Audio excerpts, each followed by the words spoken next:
ce que j'en pense vers la fin de la première sur Cucurella là. Mais sinon, le Real n'a pas été plus que ça inquiété et Chelsea fait pas une mauvaise première alors que au final la tactique était quand même assez illisible, si je peux dire de Lampard parce qu'il fait la ligne une défense à 3 avec une défense à 5 si ouais, on peut dire à 5 ou à 3 et il se retrouve avec un diamant au milieu avec Enzo Fernandez, Kanté, Kovacic et Gallagher.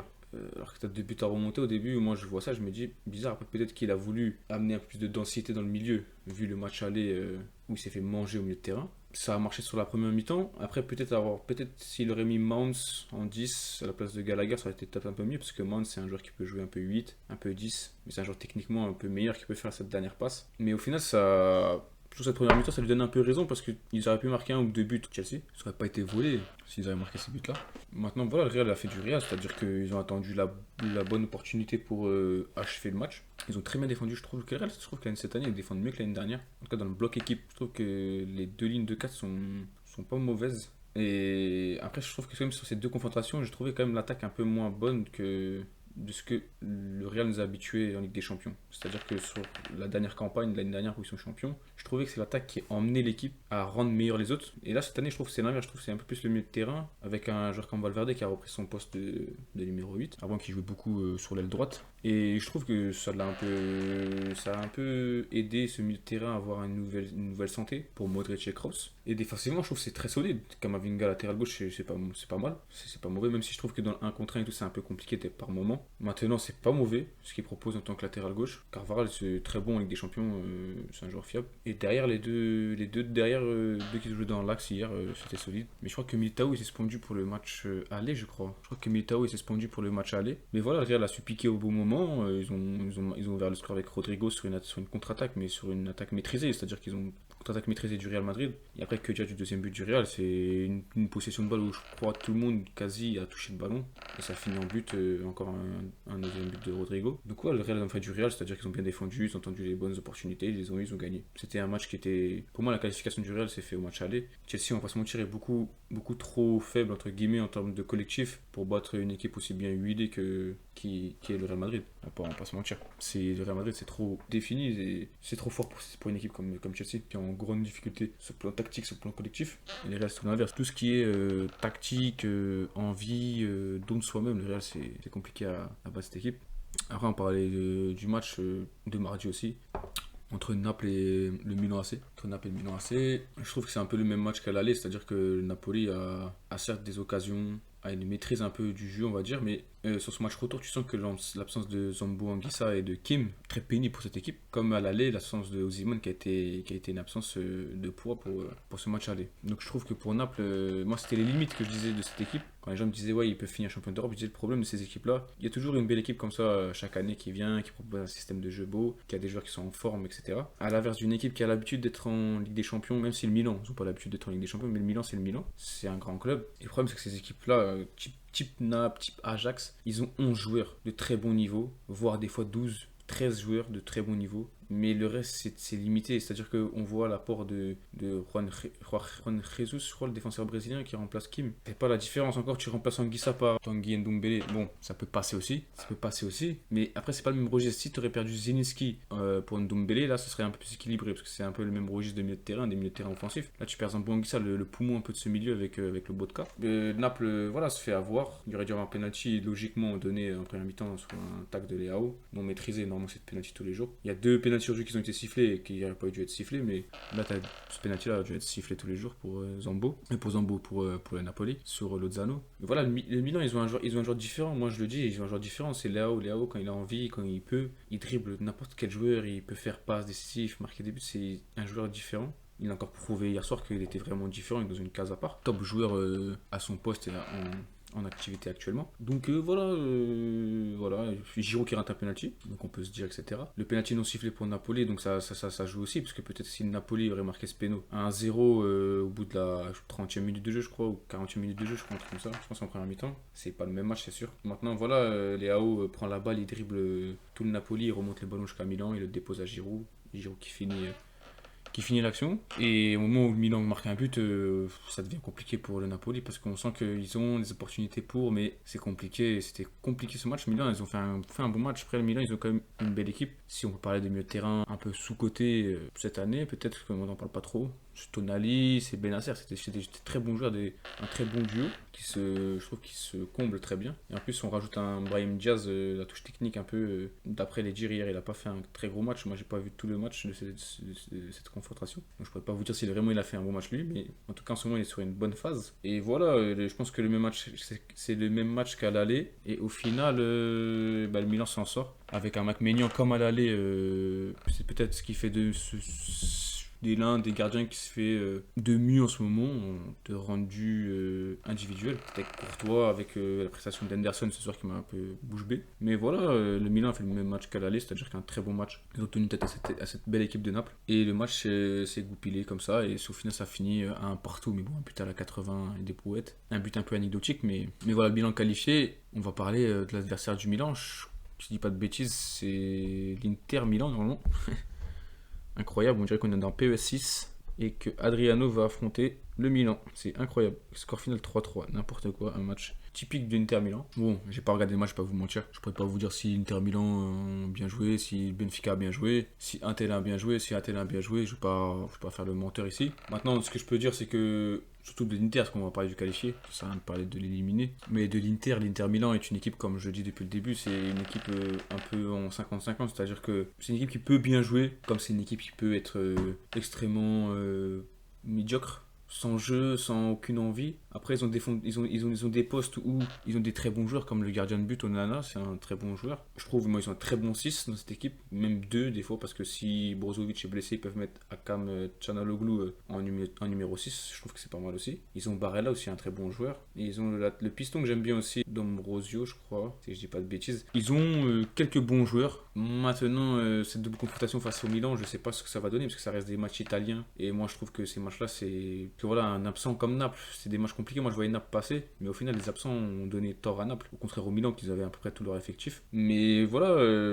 l'Inter qui s'est qualifié, entre guillemets dans la logique des choses, même si pour moi c'était du 50-50 avec le Benfica. Benfica qui fait une bonne saison, on commence à voir le contre-coup de cette belle saison, c'est-à-dire qu'on sent que les performances sont un peu moins bonnes qu'en début de saison. On le voit en championnat et on le voit maintenant en Ligue des Champions. Donc voilà, l'Inter Milan se qualifie, on va dire un peu logiquement, même s'il n'y a pas de logique dans le foot. Mais voilà, l'Inter Milan s'est qualifié, ça nous fera une belle affiche entre les deux Milanais. Et voilà, les deux matchs seront joués. Ce qui est incroyable, c'est que les deux matchs sont joués dans le même stade. Au final, c'est beau pour l'Italien en tout cas, parce qu'il y aura un Italien automatiquement en finale, donc c'est beau pour l'Italie. Maintenant, on va parler du match du dernier match qui a opposé le Bayern Munich chez eux contre Manchester City. Un match à laquelle moi je m'attendais du Bayern Munich, c'est-à-dire un match revanchard, parce qu'on connaît la mentalité déjà de base des Allemands. Et en plus, on rajoute ça que c'est le club en Allemagne, entre guillemets. Donc, je m'attendais à un type de match là, c'est-à-dire qu'un match où Bayern Munich allait jouer à très haute intensité, ce qu'ils n'ont pas réussi à faire au match aller. Ils l'ont fait, ils ont joué à très très très haute intensité. Dans les duels, je trouvais qu'ils étaient vraiment là, c'était vraiment le Bayern qu'on connaissait. Maintenant, même comme ça, peut-être que Sané aurait pu avoir la balle d'un but. Mais même comme ça, on sent que c'est compliqué à marquer des buts à cette équipe de City. Ils ont encaissé, c'est le quatrième but qu'ils encaissent là, dans la compétition. Sur un penalty gracieusement donné comme le premier. Hein. Après, on va pas se mentir, le penalty sur Upamecano en première mi-temps, il est donné. Maintenant, Sané aurait marqué, peut-être que le match aurait changé. Trouver cette équipe de City pas en panique comme elle peut l'être d'habitude, parce qu'il y avait beaucoup de pression. Je trouvais quand même des phases de jeu assez intéressantes, même si le Bayern était au-dessus en première mi-temps largement. Vice repetita comme le match de Milan, comme le match de Milan. Haaland, il a un penalty au bout de la 30e, s'il le marque, le match il est plié, comme quand il a marqué le 1-0 quand il a ouvert le score. Mais bon, avant ça, il y a eu des performances qu'il faut juger très bonnes, comme celle de Coman. Hein. Coman a fait un match extraordinaire, mais Coman, c'est ça son truc, c'est que c'est un très bon joueur de percussion, d'élimination. Mais je trouve que dans ce match, au niveau du Bayern Munich, au niveau offensif, il manquait quelque chose, c'était le dernier geste. La finesse du dernier geste, la bonne passe, le bon dribble, la bonne frappe. Et Sané et Coman, c'est un peu ça leur problème. C'est des très bons joueurs, c'est des joueurs virevoltants, sur des dribbles, sur des accélérations. Mais dans le dernier geste, on sent qu'il manque je dirais peut-être de maturité, mais non, mais peut-être un peu plus de confiance. Parce que des frappes ou des crochets, Coman, des fois, qui ne sait même pas quoi faire avec la balle dans la surface, comme sur la phase où, la phase où Diaz a réussi à eu le temps de tacler et de se remettre encore en position de tacle, il a eu le temps de. On a vu quand même que l'apport de Choupo-Moting a été intéressant dans ce match-là. Il a beaucoup aidé les excentrés. Donc peut-être qu'à l'aller, ça aurait fait du bien aussi au Bayern Munich d'avoir Choupo-Moting. Parce que peut-être qu'on ne le voit pas à l'écran, etc. Mais on ne voit pas faire des actions extraordinaires Choupo-Moting. Mais le fait d'attirer l'attention et d'être toujours en position de pouvoir acquérir le ballon et toujours d'embêter la défense, ça a plus gêné que Gnabry à l'aller. Ça, c'est clair. Mais maintenant, il manquait une espèce d'efficacité dans ce dernier geste-là, je trouve, moi, en tout cas, offensivement pour le Bayern Munich. Et même sur Musiala, de base, qui est un joueur fin techniquement, on n'a pas senti qu'il y allait avoir ce truc-là du dernier bon geste. Et le dernier bon geste, il a encore été fait par Erling Haaland. Ça vient en deuxième mi-temps. Donc on achève une bonne première mi-temps, mais le problème d'un match comme ça, c'est qu'il y a 3-0, tu ne marques pas en première mi-temps, alors que tu as quand même des situations et des occasions de but. Tu arrives en deuxième mi-temps,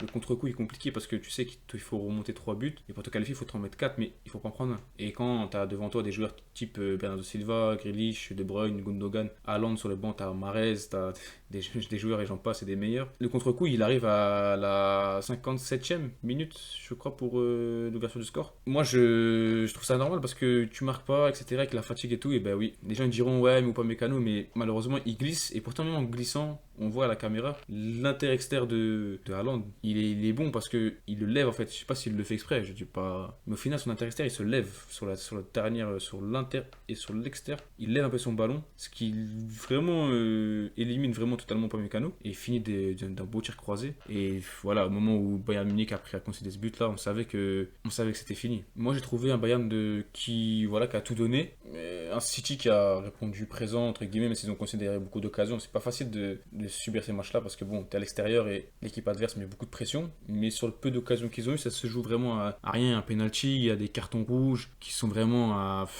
Le carton rouge il a 1 mm quoi. Si après, autant pour le spectacle, heureusement qu'il n'y a pas eu de carton rouge. Mais voilà, on sent que City quand même c'est un rouleau compresseur, c'est très compliqué de les jouer. Je serais encore chapeau bas à Stone parce que encore ce soir il a fait un match, c'est très très fort ce qu'il a proposé encore ce soir. Bernardo Silva, d'un moment encore il a dribblé tout le stade et puis il est revenu sur lui-même, puis il a encore dribblé tout le stade. Voilà, je trouve que cette équipe elle est bonne. Maintenant à voir contre le Real Madrid, ça va être un très très très très très gros match. Je pense que c'est les deux meilleures équipes de la Ligue des Champions qui s'affrontent, même si je mettrais le Milan assez pas loin quand même parce qu'ils font une belle campagne quand même le Milan, parce qu'ils ont pas concédé beaucoup de buts dans cette compétition, ils ont fait quand même des bons matchs. Je crois que sur les 4 derniers matchs, le Milan ils en prennent pas un but en phase éliminatoire contre Tottenham. Je crois qu'ils font 1-0 à l'aller, ils font 0-0 au retour. Et là ils font ils prennent le but d'Osimhen, ouais, but à la 80. Mais c'est vrai qu'ils prennent un but, mais bon ils prennent un but. Donc voilà, je mettrais quand même City et Real au-dessus dans cette compétition, mais le Milan, voilà, même si c'est à l'arrache, même si c'est un peu plus dur, moi je trouve quand même il y a un joueur qui tire cette équipe et c'est Leao. Et je trouve que lui, si vraiment il est dans un bon jour, si vraiment voilà, il peut vraiment ramener cette équipe très très loin. Voilà, après c'est pas pareil, là on parle plus d'une équipe individuelle à deux équipes collectives. Donc voilà, ça va ramener 2 bons matchs. Et je sais pas par contre si c'est le match il est au Real avant ou si c'est City avant. Franchement, franchement pour moi c'est vraiment déterminant dans cette affiche là. Comme pour l'un comme pour l'autre, parce que je trouve que ça va vraiment faire la diff en fait. Parce que pour moi si le Real reçoit au retour, ça fait peser la balance, mais tout comme City en fait. Parce que vraiment ces deux équipes, je trouve quand ils sont à la maison, ils sont quand même vraiment meilleurs. Voilà ce que j'ai pensé des 4 matchs. Maintenant si vous avez des questions, on va en débattre. On va parler un peu de ça, on va voir ce que vous avez pensé de tous ces matchs. Si Sané avait marqué, le match aurait été différent. Mais bien sûr, mais comme Haaland, si Haaland y marque aussi, au final le match est plié de bien plus tôt. Mais bien sûr que Sané aurait pu marquer. Si Sané aurait marqué, ça aurait été différent. Maintenant, Mané, que Mané joue pas quand même, c'est dur pour Mané. Et même je pense que pour le Bayern, c'est dur parce que c'est un joueur différent. Techniquement, Mané, on voit que quand même c'est au-dessus que. Moi, je parle dans le dernier geste. C'est-à-dire que il est peut-être pas aussi félin qu'un Coman ou félin qu'un Sané. Mais lui, il est plus juste dans le bon centre, dans la bonne frappe, le bon moment pour faire un 1-2, le bon appel. Moi, c'est pour ça que je trouve que Mané, c'est dommage qu'il n'ait pas joué. Après, je pense que c'est du extra sportif pour un peu le punir de ce qu'il a fait au match aller. Mais je pense qu'il aurait plus aidé cette équipe-là, en tout cas ce soir, qu'un Sané, malheureusement. Même si Sané, c'est un très bon joueur. Mais voilà, un peu pour ramener un peu plus de différence et de variété dans cette équipe. Je les voyais pas remontrer 3 buts par contre. Moi non plus. Moi, franchement, je les voyais pas remonter 3 buts. Après, si tu mets un but tôt dans un match à la 15e, ça va vite. Voilà, avec l'euphorie, le public, le truc, tu relaires la musique. Tu sais, la musique en plus, c'est une musique de timbré. Là-bas, là, c'est une musique de timbré malade mental. Et voilà, et oui, Lewandowski, on voit qu'un manque Ouais, je suis d'accord, c'est vrai que Lewandowski, un tel joueur, c'est sûr que ça manque. C'est un joueur quand même qui met quasiment 40 buts par saison. Un joueur comme ça pour le Bayern Munich, ça manque, ça c'est sûr et certain. Et c'est un joueur typique Bayern, c'est-à-dire que c'est un joueur grand, pivot, bon dans la surface, bon dans le dernier périmètre pour faire des petits 1-2, pour faire des. Clairement, cette équipe, maintenant je trouve quand même que Choupo-Moting rend de bons services, même si c'est pas aussi bien que Lewandowski. Cette équipe propose en termes de jeu, je trouve qu'il faut un joueur comme ça, c'est-à-dire qu'un joueur, un neuf qui peut jouer dos au but et qui est très bon. Donc c'est sûr que Lewandowski c'est quand même meilleur, mais en tout cas ce soir ils ont eu Choupo et ça a été quand même mieux qu'avec Gnabry. Haaland trop fort, des appels, de la puissance, injouable. Haaland c'est injouable, ça va vite, c'est puissant, ah ouais, ça doit être une horreur. Moi franchement je suis défenseur central, c'est une horreur ce mec là. Mais pour moi même comme Grealish, Grealish ce soir là, pour Pavard c'était une horreur, hein. Le mec en a contre un, il passe tout le temps. Même Diaz, il a fait un très très très gros match. Mais moi je trouve que Diaz fait une belle trouvaille moi de Pep Guardiola parce que pas le meilleur, le plus beau joueur à avoir joué, mais en termes de combativité, le mec il s'arrête pas, hein. Le mec à fond de la première à la dernière minute du temps additionnel. Alors franchement lui il va jamais dire que ce mec là il mouille pas le maillot en tout cas. C'est incroyable, le mec il se jette de partout. C'est des joueurs qu'il faut dans tes équipes, c'est-à-dire que moi on m'a toujours dit au foot tu ne gagnes pas avec les meilleurs, mais lui il rend meilleur les autres. En tout cas le Milan c'est plus à l'arrache, c'est pour ça que le Milan je l'ai mis en dessous, tu vois. Le Milan c'est un peu plus l'outsider là des deux là qui vont s'affronter là, les deux Golgoth qui vont s'affronter entre le Real et City. Mais le Milan je le mets plus outsider. Le Milan c'est voilà, si Léao pour moi sur un match, si le Milan va en finale sur un match, il peut faire basculer n'importe quelle équipe, c'est-à-dire que ce soit City ou le Real, tu vois. Et je dis pas qu'ils vont la gagner, mais vu que la finale ça se base sur un seul match, je vois quand même Léao, il est capable avec ses qualités de faire basculer n'importe quelle défense, n'importe quelle équipe. Toi t'es pas ah, je suis d'accord, mais frère, on entend les partenaires.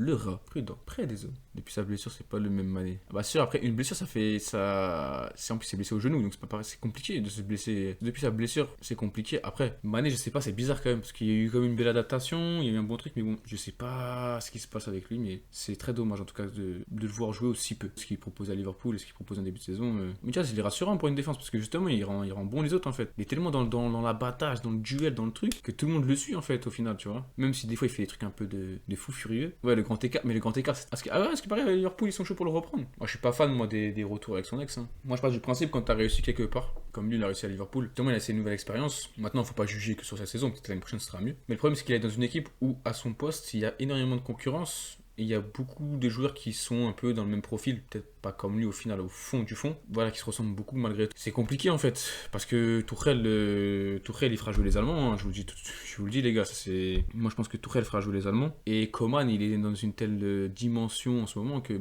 c'est compliqué de faire pas jouer Coman. Compliqué pour Mané de s'installer en fait, tout simplement, compliqué. Tuchel il va pas rester, me dire. Si, Tuchel il va rester, parce que moi je pense que c'est le coach qui va bien cette équipe, parce que bon là il a pris l'équipe en cours de saison, et encore en cours de saison, fin de saison quasiment, et c'est compliqué, il peut pas mettre ses choses en place, pas mettre sa tactique en place. Coman, gros match, à qui il a eu des crampes. Frère, t'as vu? Je t'avais Coman, frère, de la première minute à la dernière minute, il faisait que d'attaquer le poteau. Coman, il a fait un match, quand il a mis l'orienté là, il a mis un contrôle orienté, c'était 5 étoiles. Mais vraiment magnifique. Il est arrivé. Mais non, franchement, Coman, gros match comme d'habitude quoi. Moi, je veux Haaland et Bernardo à Paris. Ouais, mais toi, le problème, Luc, c'est que Là, t'en demandes trop, mon gars. Mais vous en pensez quoi de la piste Harry Kane à Paris, les gars? Moi, Moi, je double like, les gars, hein, franchement. Parce que, mais Haaland, de toute façon, s'il part de City, il est au Real, mon gars. Non, il repose un pack, Paredes, Ruiz, Soler, Icardi, plus d'argent contre eux. Bah, je pense pas que ça va passer, ça, mon gars. Ça, c'est paiement refusé. Hein. Mais voilà, hein, Kane, très bon. Après, j'ai un peu peur parce qu'il a jamais joué ailleurs qu'en PL. Bah ouais, mais s'il a joué en PL et qu'il a traumatisé tout le monde avec Toto nul. Excuse-moi, hein, mais moi, au PSG, lui, avec Mbappé, mais il va se régaler, frère. Hakimi Mendes, ils vont kiffer de jouer avec lui. Trop fort, ce mec, coach. Trop fort. Pour Mbappé, je pas remporter de titre quand tes meilleurs défenseurs centrales dans toute ta carrière à Tottenham ont été Romero, tu vois. Non, mais même avec l'Angleterre, j'ai peur qu'il floppe. Avec l'Angleterre, mais il a fait une Coupe du Monde extraordinaire, Harry Kane, wesh. La vérité, Harry Kane, il a fait une très très bonne Coupe du Monde. Après, il rate le penalty, mais c'est la valeur sûre de l'Angleterre, hein, Harry Kane. Moi, je trouve quand même ce joueur est sous-côté un peu quand même. Je dis pas qu'il est nul. Non, j'ai pas dit que t'as dit qu'il était nul. Moi, juste je le trouve sous-côté, tu vois. Mais je trouve qu'il dégage rien. Non, mais c'est-à-dire comment ça, il dégage rien. Tu parles dans son jeu. Moi, je trouve quand même qu'il dégage la confiance, ce joueur. Techniquement, il est sûr de lui, il est bon fini. C'est quand même capitaine de Tottenham, la capitaine de l'Angleterre. Je trouve quand même, c'est un leader quand même. Je me dis juste, c'est un bon attaquant. Ouais, mais genre, toi, tu le mettrais où, toi? Genre, Harry Kane, toi, pour toi, genre, au niveau des attaquants. C'est-à-dire, genre, il est pas dans le top 5 des bons neufs, quoi, genre, entre guillemets, pour toi. Je capte bien le délire. Parce que moi, quand même, je le mets dans. Moi, franchement, la vérité, hein. La vérité, Harry Kane, je le mets dans. Juste en BU. Je le mets dans le top 3 des BU, moi, Harry Kane. Et il est pas troisième. Comme il a dit, elle met dans le top 2 et elle m'a dit, t'es pas deuxième. Benzema, Kane, Haaland. Parce que Haaland, c'est extraordinaire ce qu'il fait. Maintenant, dans le jeu et tout, il y a encore beaucoup de marge. Il est encore en dessous d'un Benzema et d'un Harry Kane. Après, dans la finition et tout, il a un niveau, c'est un top finisseur. Mais pour moi, je mettrais quand même Karim et Kane devant lui. Moi, en tout cas, dans ma préférence, quoi. Après, je peux comprendre qu'il est au-dessus. Moi, Lewandowski, je ne le mets pas au-dessus, en tout cas, d'Harry Kane. Ah, tu trouves qu'il a réussi, toi, au Barça? Moi, je trouve qu'Aubameyang, il aurait fait autant de bonnes choses que fait Lewandowski au Barça. Si tu aurais mis Aubameyang en neuf au Barça et qu'ils auraient gardé Lewandowski, je pense qu'il aurait mis. J'aime bien l'Espagnol, mais le Barça, ils ont pris combien de buts en Liga? Tu vois, tu regardes, tu rigoles. Pour moi, non, parce qu'ils l'ont pas pris pour la Liga. Pour moi, ils l'ont pris pour la Champions League et au final, il a pas réussi. Parce que pour moi, s'ils prennent Lewandowski, c'est pas pour leur faire gagner la Liga. Ils avaient peut-être pas l'ambition de gagner la Ligue des Champions, mais je pense qu'ils avaient quand même l'ambition d'aller au moins en huitième de finale. Et ils n'ont pas ramené en huitième de finale, ils n'ont même pas ramené en huitième de finale d'Europa League. Et merci l'abonnement, Julien, et merci bien. Ouais, je pense, je dirais pas que c'est raté, je dirais pas que c'est réussi, je dirais que c'est mitigé. Moi, pour moi, c'est mitigé allant de Lewandowski au Barça. Moi, c'est mitigé parce que c'est quand même un mec qui vient avec un pédigré de joueurs qui marque beaucoup de buts. Bon, c'est la première saison, certes. Quand on voit le match aller, et Barça, Bayern Munich, à Allianz Arena, il a quand même, en première mi-temps, il a quand même, je crois, 3 ou 4 situations de but. Bah, je dis pas qu'il doit marquer au moins une, et il en met pas. Et Lewandowski en Ligue des Champions, ça a souvent été le cas. Ça a souvent été un joueur qui alterne le bon et le moins bien. Le seul match exceptionnel qu'il a fait, c'était quand il était à Dortmund, qu'il a mis 4 buts et tout le monde reste sur ça, ouais, tu vois. Moi, un jour, j'ai eu un débat avec un mec et il m'a dit que Benzema était moins bon que Lewandowski, tu vois. Je trouve que ce joueur, il est un peu surcoté de ce qu'il dégage vraiment, en fait. À l'inverse d'un Kane, par exemple, moi, je trouve quand même il est un peu sous-coté parce que Kane n'a pas joué dans les clubs qu'a joué Lewandowski. Mais au final, pour moi, si tu mets Kane au Bayern Munich, je pense que si tu mets Lewandowski à Tottenham, il n'en a pas fait Kane. Kane, il a un nombre de buts avec Tottenham, c'est exceptionnel. Plaisir, mais ça fait plaisir, frérot. Voilà, ça fait plaisir. Pas exceptionnel, mais c'est réussi, je trouve, une première année. J'arrive pas à le mettre au-dessus. Après, c'est ton avis, hein, franchement, je peux le comprendre. Hein. Lewandowski, il a une Ligue des Champions, il a marqué beaucoup de buts en Ligue des Champions, il a fait quand même d'énormes choses avec le Bayern Munich, il a marqué beaucoup de buts avec le Bayern. Maintenant, voilà, moi je trouve que Kane, c'est un cran au-dessus quand même, parce que pour moi, Kane, en fait, il répond plus à ce que j'aime bien d'un neuf, en fait, c'est qu'il peut marquer, mais il peut être à la création, il peut être à l'avant-dernière passe, il peut être à la dernière passe, il peut être. Je trouve que voilà, ce joueur, il est différent. C'est un peu un Benzema, en fait, moi je trouve, Kane. Peut-être en moins élégant à voir jouer, parce que Benzema, tout ce qu'il fait, c'est juste, c'est propre, c'est dans le bon tempo, mais c'est un peu dans le même profil, c'est des joueurs tellement fins techniquement. Et Kane, je trouve qu'il a tellement progressé en fait. Son jeu de dos au but, maintenant il joue plus qu'un homme à 9,5, c'est comme un Wayne Rooney. En gros, on disait que le top 3 des BU, moi j'ai dit pour ma part, j'ai dit Karim Benzema, Harry Kane et Haaland. Luc, pour lui, c'est Benzema, Haaland et Lewandowski. Après cette saison, si on dit cette saison, là à l'heure actuelle, le meilleur BU c'est Haaland. Le meilleur BU qui est en train de jouer au foot en ce moment, qui fait des matchs, c'est Erling Haaland. Maintenant, moi, ce que je préfère dans mon top 3, voilà, je mettrais Benzema, Harry Kane, mais le BU en activité en ce moment, c'est Erling Haaland, qui marquerait tous les matchs. Oui, non, mais moi, je parle surtout que ouais, sinon, bah oui, cette année, il n'y a pas débat. Hein. Et je sais pas si vous avez entendu tout à l'heure, mais City, ils ont marqué 123 buts avant le but d'Haaland. Ils sont à 124 buts. Marcus Thuram, non, mais arrête avec Marcus Thuram, c'est les mecs qui font des ballons, ça. Faut arrêter. Il n'a pas le niveau de. J'ai même pas le niveau de Kolo Muani déjà. Ah, je te jure qu'il a encore moins le niveau des trois autres. Hein. Alexis Sanchez. Moi, je le trouve pas incroyable, Léon.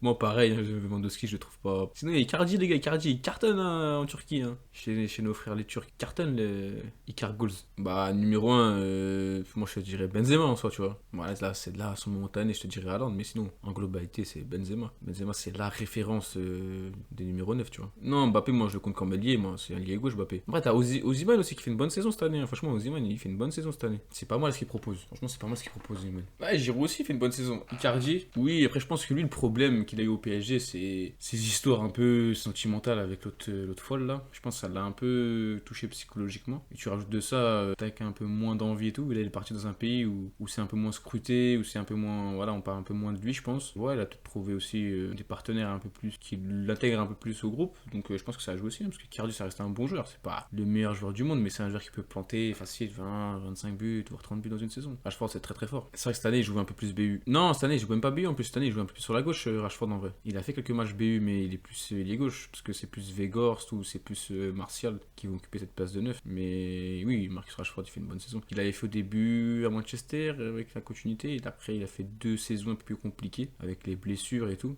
Greenwood, il joue plus. Greenwood, il devrait revenir. Moi, j'ai lu des trucs sur les réseaux, parce que c'est vrai, je sais pas, hein, je peux te dire des trucs qui sont pas vraies. Maintenant, moi, de ce que j'ai lu, il va peut-être revenir pour l'année prochaine. Mais ce mec-là, franchement, lui, il aurait pas eu ces problèmes extra sportifs. Ah, moi, j'ai rarement vu un jeune, lui, Haaland, à cet âge-là, j'avais jamais vu des jeunes autant prolifiques, autant tueurs devant un but. Hein. C'était mes Greenwood, pied gauche, pied droit, il te foutait la balle au fond. Hein. Il n'y avait pas de mi-mesure. Hein. Lui, c'était.